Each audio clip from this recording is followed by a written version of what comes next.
ওই খুলেছে শীতের দুয়ার, লাগলো রে ধুম পিঠা খাওয়ার, এই স্লোগানে নানা বয়সের মানুষ একত্রিত হন এখানেই।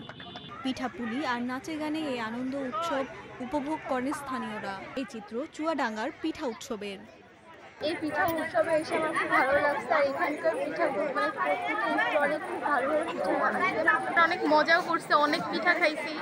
আর এই পিঠা উৎসবটা আমরা প্রতি বছর একবার করে চাই। পিঠা উৎসবে এসেছি, প্লাস অনেক সেলফি তুলেছি, পিঠা খেয়েছি, আমাদের অনেক ভালোই লাগছে।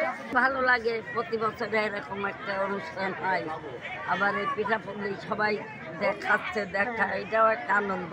ছেলেবেলারা শেখার প্রয়োজন আছে, এগুলা দেখবে, জানবে, শিখবে। আমি আমার আম্মুর সাথে আছি, আমার খুব ভালো লাগে। উৎসবে ৮টি স্টলে শতাধিক বাহারি নামের পিঠার সমাহার ছিল চোখে পড়ার মতো।